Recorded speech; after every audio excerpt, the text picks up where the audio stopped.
Silence dans la salle. Le tribunal de l'amour est ouvert. Aujourd'hui, on tranche 2 nouvelles histoires de couple.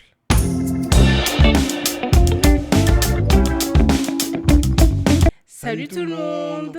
On espère que vous allez bien. On se retrouve aujourd'hui pour notre 5e épisode du tribunal de l'amour. Oui. Déjà 5e épisode, ça commence à faire des épisodes là. Et ouais, t'as vu ça? Franchement, On commence à avoir des kilomètres au compteur là. totalement. On reçoit plein d'histoires. Franchement, on est content parce que comme on l'a dit dès la première épisode, on n'était pas sûr qu'on allait recevoir des histoires et franchement, on est content d'en recevoir et de très bonnes histoires en plus Ouais. qui nous donnent quand même un petit peu d'hésitation pour trancher, je trouve.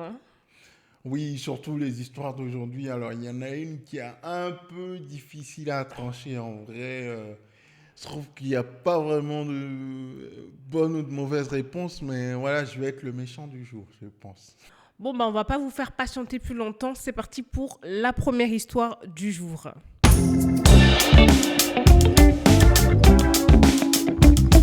Donc, la première histoire du jour, le titre c'est « J'ai annulé le mariage une semaine avant ».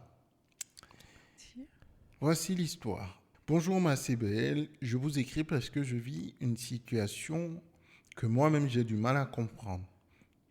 Je suis en couple depuis 6 ans avec mon fiancé. On a grandi ensemble, on a traversé beaucoup d'épreuves ensemble et tout le monde pensait qu'on était le couple parfait. Okay. Ensuite, notre mariage était prévu dans une semaine. Tout était payé, les familles étaient prêtes, la robe était là. Puis, 3 semaines avant le mariage, j'ai découvert quelque chose qui m'a glacé. Mon futur mari m'a avoué qu'il avait déjà embrassé une autre femme il y a 2 ans et qu'il ne me l'avait jamais dit. Il m'a juré que ce n'était rien, qu'il avait regretté et qu'il avait eu peur de me perdre.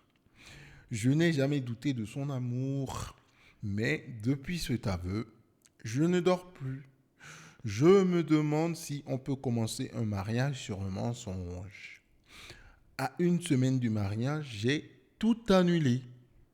Okay. Sa famille me traite de folle. La mienne me dit que j'ai bien fait. Lui me supplie de revenir. Et je l'aime toujours. Mais je ne sais pas si l'amour suffit. Est-ce que j'ai eu raison d'annuler ou ai-je détruit notre avenir pour une erreur du passé? Ok. Je pense que la première question qu'elle doit se poser, c'est est-ce qu'elle est prête à pardonner ça dans le temps? Parce que si elle pardonne pas, et que finalement elle se finit par se remettre en couple avec lui pour tout le temps venir ressasser cette histoire, ça vaut pas le coup. Donc je pense que la première question à se poser, c'est est-ce qu'elle est prête à oublier et à faire table rase et à recommencer leur mariage? Je pense qu'on n'oublie pas, mais pardonner et vivre avec, tu vois. Elle va pas Oui, oublier. pas oublier, mais je veux dire qu'elle arrive à faire... L'impasse dessus. Voilà, et se dire, bon, c'est pas grave, on se marie, il a menti, il me l'a avoué, faut avouer à moitié pardonner, allez, je me remets avec lui, on continue le mariage, et puis au moins il a été sincère, il n'était pas obligé de me le dire, tu vois. Elle peut se dire ça. Mais si elle se dit qu'elle ne peut pas faire avec, et que pour elle, ça va rester dans son cœur, et elle va avoir du mal à lui faire confiance dans le temps, je sais pas si ça vaut la peine de le pardonner. Parce que là, c'est pas fait, ils sont pas encore mariés et tout, donc c'est le moment de tout arrêter et de laisser la chose là où elle est, tu vois. Enfin, pour moi, je me dis. T'en penses quoi, toi? Difficile pour moi de trancher ce type de situation. Je pense que quand tu es confronté à ce type de situation, en plus de est-ce que tu peux vivre avec et pardonner dans le temps, il y a 2 façons de voir le truc. Première façon, c'est ceux qui vont se dire ça va, c'est juste un bisou. Oui. C'est juste un bisou, ils n'ont pas été plus loin que ça, il te dit qu'il ne s'est rien passé. En plus, il n'était pas obligé de te le dire. Donc, c'est peut-être même dans un élan de transparence totale avant d'aller dans le mariage qu'il s'est dit autant avouer les fautes passées pour que tout le monde sache ce qui se passe s'il y a du mauvais et après on peut avancer sur une basse scène. Donc, il a même préféré que tu le saches avant le mariage qu'après. Et ça, c'est déjà un geste positif de sa part. Je pense que c'est intéressant de voir que la personne a réfléchi de manière à te le dire avant qu'après. Parce qu'il aurait parfaitement pu te le dire après le ou mariage, ne jamais le dire. Même. ou ne jamais le dire et que tu le découvres par un concours de circonstances. Donc, c'est déjà bien qu'il ait pris l'initiative de le dire. C'est plutôt un marqueur de confiance pour moi. Quelqu'un qui veut jouer carte sur table, tu vois. La deuxième interprétation ou réaction que tu peux avoir face à ce type de situation, c'est tu ne vas pas vraiment dans le cas particulier, le cas précis, tu restes sur le terrain des principes. Ouais. Pendant qu'on entretient une relation qui est supposée être exclusive, tu es sorti des rangs. Ouais. Tu as été faire quelque chose ailleurs. Je ne veux pas savoir exactement ce qui s'est passé. Ce qui m'interpelle, c'est le fait que tu l'aies fait. Tu vois, c'est le principe même de la chose. Ça aurait pu être un bisou, ça aurait pu être une embrassade, ça aurait pu être aller plus loin. Bref, ça aurait pu être tout et n'importe quoi. Mais c'est le principe même du fait que tu es sorti des rangs, tu es allé faire autre chose que... C'est pour ça que je ne te pardonne pas, tu vois, ou que je t'en tiens rigueur. Et je pense qu'elle, pour l'instant, elle est plus sur la deuxième interprétation qui est... Voilà, tu es sorti des rangs, j'apprécie pas, tu m'as menti et je pense pas que je peux gérer. Maintenant, honnêtement, il n'y a pas de bonne ou de mauvaise position dans ce type de situation. Moi, tu vois, c'est là que ça va être hypocrite.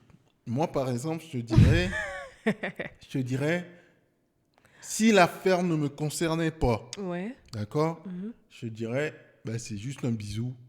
Si ça fait 2 ans, ça va. Il est revenu, il t'a tout avoué, il te demande pardon, il veut jouer carte sur table, vas-y. Marie-toi. C'est le symbole de quelqu'un qui veut jouer franc jeu avec toi, qui veut pas de cachotterie entre vous.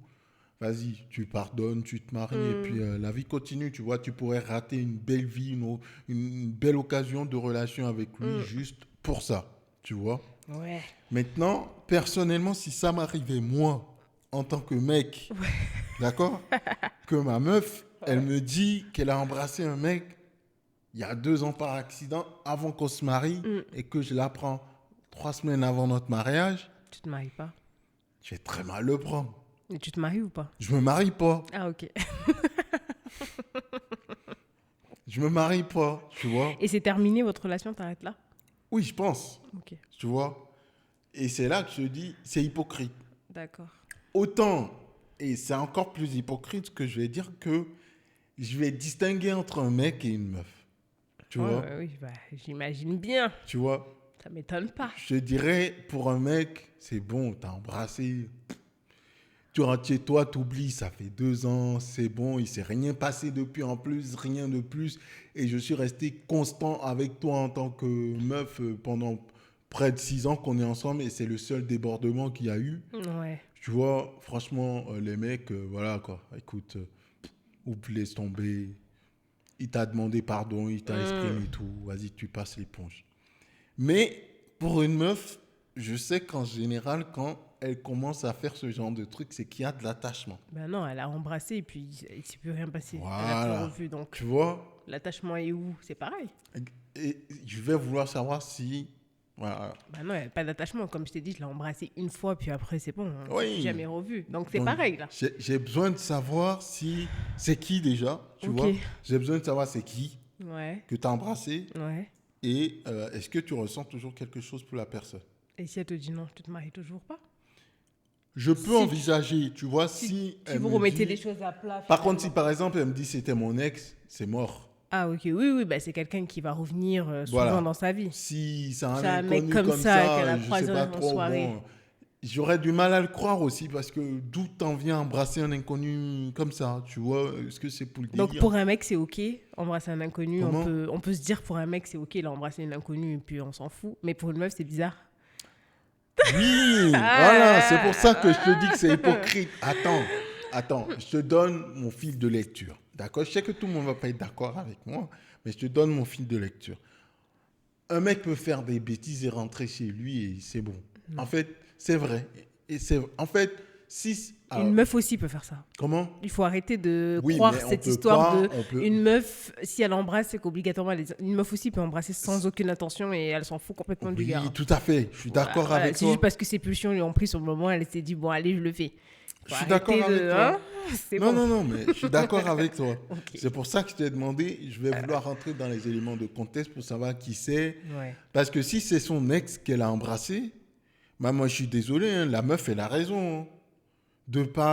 Parce que tu as flanché une fois, qu'est-ce qui me dit que tu vas pas... Mais mais simplement sur la base que c'est un inconnu. Si quelqu'un qui ne fait pas... Ça est arrivé, ça s'est jamais reproduit, c'est bon.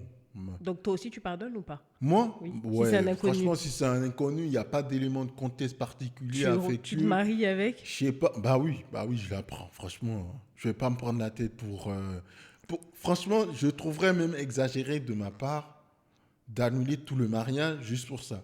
Comme c'est dit, la personne m'a dit ça avant le mariage. Rien l'obligeait à me le dire. Oui, elle n'était pas obligée, puis elle te le dit, comme ça tu prends ta décision si tu veux te marier ou pas. C'est ça.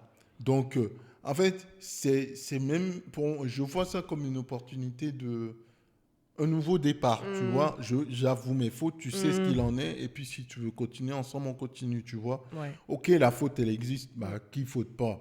Écoute, il y a des gens, ils sont mariés, après ils apprennent l'infidélité, ils pardonnent, hein, ils continuent la vie, donc...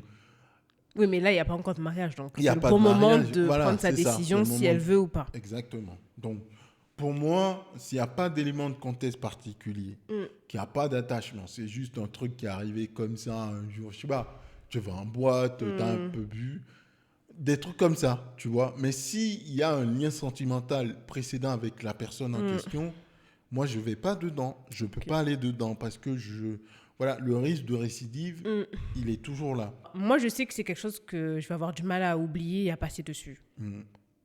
Donc... je vais te parler en fonction de ce que moi je ressens et comment moi j'allais prendre la situation.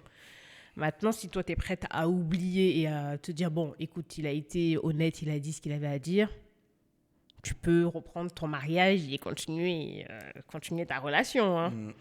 Si tu es sûr de faire confiance par la suite et que ça ne va pas venir casser quelque chose dans la confiance que tu lui portes. Tribunal de l'amour, verdict. Yes. Bon, ton chéri, il est totalement coupable. Il est coupable. Il a embrassé une fille pendant votre relation. Quand même, c'est une mini-trahison.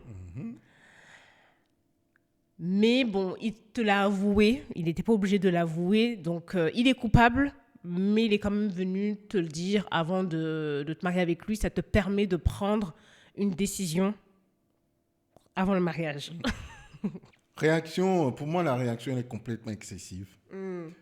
Je peux comprendre le ressenti, mais l'annulation du mariage, si vraiment il n'y a eu que ça pendant qu'ils étaient en relation, sachant qu'ils n'étaient même pas encore mariés à l'époque, la réaction est un peu excessive.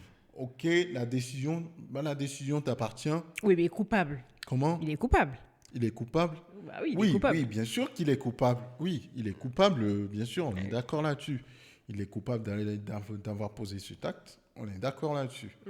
Mais la réaction aussi, la question qu'elle nous posait, du coup, c'est est-ce que sa réaction n'est pas un peu trop excessive et qu'elle n'est pas en train de passer à côté d'une opportunité de faire sa vie moi, je ne pourrais pas la juger en disant que c'est excessif parce que c'est en fonction de chacun. Tu vois. Donc, c'est pour ça que je dis pour moi, je comprends. Le choix lui appartient, mais je trouve que la réaction est excessive. Tu vois. Mais après, oui, ça dépend des gens. Hein. Il n'y a pas de bonne ou de mauvaise décision dans ce type de circonstances. Chacun ses limites. La décision t'appartient. Tu vois. Chacun ses limites. Voilà. Mais bon, si nous, on doit lui donner un conseil, toi, tu lui donnerais le conseil de poursuivre son mariage. Oui, ne pas s'arrêter à ça. Oui, après, pour moi, c'est en fait, si tu l'aimes et que votre amour est réciproque, et comme elle le dit elle-même, et qu'il y a vraiment eu que ça, et que toi-même, tu n'as été témoin de rien d'autre. Et qu'il a été bien tout le long de la relation. Il a voulu être transparent jusqu'au bout en t'avouant éventuellement cette seule faute qu'apparemment il a commis, et que toi-même, tu as été témoin de rien d'autre à part ça. Oui, je trouve que la réaction est un peu excessive, parce qu'il n'était pas obligé de le dire, il a voulu jouer je franc avant le mariage, pour moi, c'est plutôt le gage de quelqu'un qui veut faire les choses correctement, tu vois. Ouais. C'est pour ça que je dis la décision lui appartient. Il n'y a pas de bonne ou de mauvaise décision, mais je trouve que l'annulation du mariage, pour ça, voilà, c'est un peu excessif. Mon analyse n'aurait pas été la même s'ils avaient eu des relations intimes ensemble, etc. Mais si c'est vraiment juste, ils se sont embrassés, oui, je trouve que la réaction est excessive. Voilà. Donc, on va dire que nos avis sont partagés. Ouais, c'est partagé parce que on peut pas te dire clairement c'est bien, ne te marie pas, et on peut pas te dire non plus marie-toi. Voilà, ça c'est... En fait... Moi, je te dis marie-toi. Hein. Moi, je te dis, l'annulation du mariage, c'est abusé, marie-toi. Franchement...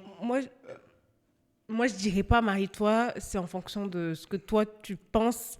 Si comme je t'ai dit, comme je l'ai dit, si tu penses pouvoir supporter ça dans le temps, vas-y, marie-toi. Mais si tu penses que ça peut te déranger, ne te marie pas. Oui, mais moi, je veux que tu prennes position. Ben oui. En fait, je veux que tu lui dises... Ben non, je peux pas prendre position. Justement, en fait, elle veut qu'on lui donne notre avis.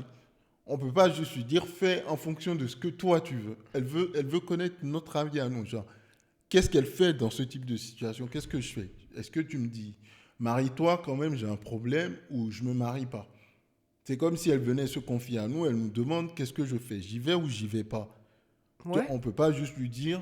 Bah après, ça c'est pas... Fais en fonction de... Même si quelqu'un vient te voir et te dit, est-ce que je quitte mon mec ou je quitte pas mon mec, il t'expose le truc, tu peux lui dire, ok, d'accord, bon, moi je trouve que c'est... Moi je l'aurais quitté, ok? Moi je le quitterais. Mais moi, je suis pas toi. Oui, oui, mais je suis d'accord sur ça. Moi, si je parle de moi, si je dois me baser sur moi, je suis pas elle. Mais si je dois me baser moi je me marie pas. Voilà. Ok. Je me marie pas, j'arrête parce que je me connais. Voilà. Je me marie pas. Maintenant, c'est son choix. Voilà. Oui. C'est à elle de voir si finalement c'est quelque chose qu'elle peut passer dessus. Et c'est pour ça que je lui dis, si elle peut pas passer dessus, qu'elle arrête le mariage là, qu'elle reste sur sa décision, sur sa posture. Par contre, si elle peut passer dessus et se dire, bah, c'est pas grave, il a été bien avec moi pendant les 6 ans et tout s'est bien passé, et ben, il faut se marier. Voilà, il faut reprendre ton mariage là où il en était, marie-toi avec ton mari et ton chéri et pardonne-le. Bon, donc voilà, on t'a donné notre avis sur la situation. On n'est pas vraiment d'accord. Pour lui, bah, continue ton mariage. Pour moi, je n'aurais pas continué. Voilà, ça c'est mon avis. Moi, non. Voilà, donc on passe à la deuxième histoire.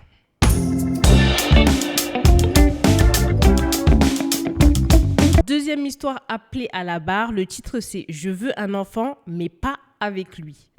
Bonjour, ma c'est belle. Mon histoire est douloureuse et j'ai honte de l'avouer. Je suis mariée depuis 8 ans avec un homme que j'aime profondément. On a une vie stable, du respect, de la complicité. Le problème, c'est que je rêve d'avoir un enfant. Lui, non. Il a été clair dès le début. Il ne veut pas être père.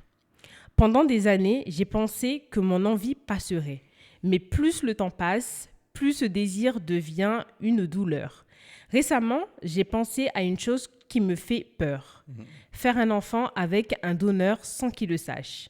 Pas pour le tromper, pas pour le piéger, juste pour ne pas renoncer à devenir mère. Je l'aime et je ne veux pas le quitter, mais je ne veux pas renoncer à ma maternité. Est-ce que je suis égoïste ou est-ce que chacun a le droit de vivre son rêve, même au prix d'un mensonge? C'est égoïste. Ouais. Je ne vois pas comment le qualifier autrement. Et des fois, parfois c'est simple. Une fois que tu ressens forcément que c'est un besoin de plus en plus pressant et que tu n'es pas aligné avec la personne sur ce projet de vie, c'est pas la peine de continuer la relation. C'est un point fondamental qui se discute dans une relation avant de s'engager. Et ton chéri a été clair avec toi dès le début. Je ne veux pas d'enfant. Dès le début, toi, tu savais que tu en voulais. Tu savais, tu as voulu compromettre, tu as voulu renoncer, mais tu vois que ça persiste, tu sors de là.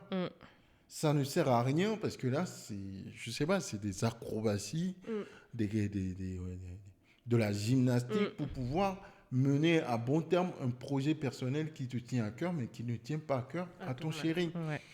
Et comment tu veux gérer la suite après? Tu vas faire le bébé, tu vas lui cacher. Tu vas faire le bébé, tu vas lui montrer. Et pendant la grossesse, ça va se passer comment? Tu vas disparaître pendant 9 mois. Tu Bah, veux faire porter l'enfant par une mère porteuse. Ça va se passer comment, tu bah, vois? en fait, est-ce qu'elle va lui dire que c'est à lui et que finalement, enfin, il y a eu je sais pas, il y a eu un loupé et qu'elle est tombée enceinte de lui, ou est-ce qu'elle va lui avouer qu'elle est partie prendre un donneur pour, tu vois? Mais là C'est ça, encore, la c'est question. encore double peine. En fait, c'est ce qu'on appelle, à partir du moment où tu commences quelque chose sur un mensonge, Ouais. tu seras obligé d'inventer encore un autre mensonge pour justifier le précédent mensonge. Ouais. Et là, ça va détruire le couple, en fait. La confiance ne va plus exister, surtout sur un sujet aussi sensible. Bah, s'il a été clair dès le départ qu'il veut pas d'enfant, tu peux pas venir lui imposer, parce qu'en fait, j'ai l'impression que ce qu'elle veut faire, c'est faire l'enfant. Et elle se dit peut-être qu'au moment où elle va être enceinte, il va finalement accepter possiblement ou c'est lui dire possible. ok d'accord, c'est ton rêve, bon bah je vais le prendre et puis le faire accepter l'enfant alors qu'il en veut pas.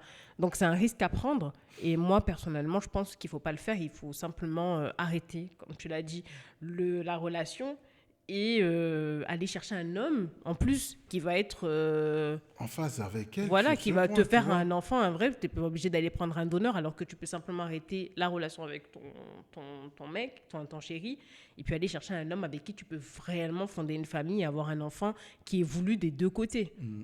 Fonder une famille, c'est une décision importante. Et ça me fait rebondir sur un autre point, c'est les filles, honnêtement, quand un mec vous dit clairement quelque chose, ça veut dire ça. C'est Il pas, fait pas semblant c'est de... pas un message codé, en fait.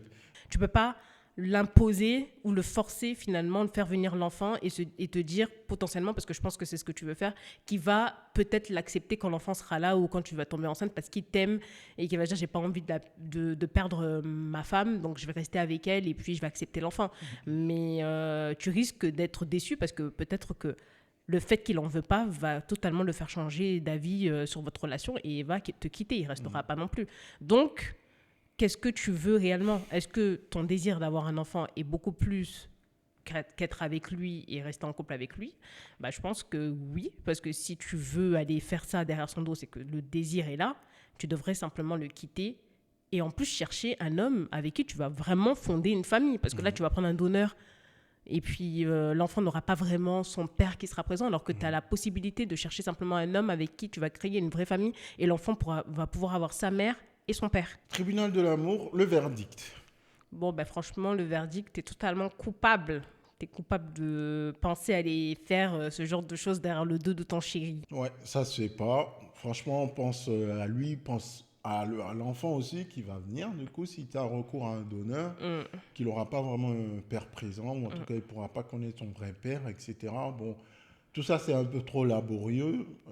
La chose la plus simple à faire dans ce type de situation, c'est de quitter tout simplement. Et d'aller chercher quelqu'un avec qui tu es aligné avec lui dans le projet de vie. Parce que celui avec qui tu es en ce moment, vos projets de vie ne matchent pas du tout. Ouais. Surtout sur un sujet aussi important que celui de fonder une famille. Bah oui, Voilà. totalement. T'es coupable. Bon, ben on arrive à la fin de ce 5e épisode du Tribunal de l'amour. On espère que les histoires vous ont plu. Et laissez-nous en commentaire vos avis. Dites-nous si vous êtes d'accord avec nous ou pas sur notre prise de position. Est-ce qu'ils sont coupables ou pas coupables? N'hésitez pas également à liker, à partager la vidéo, à activer la cloche de notification. Et n'oubliez pas, si vous voulez nous faire partager vos histoires, n'hésitez pas à nous écrire sur cette adresse mail qui s'affiche juste ici. N'hésitez pas également à vous abonner, activer la cloche de notification. Et on se dit à très bientôt pour notre prochaine vidéo. Salut! Ciao.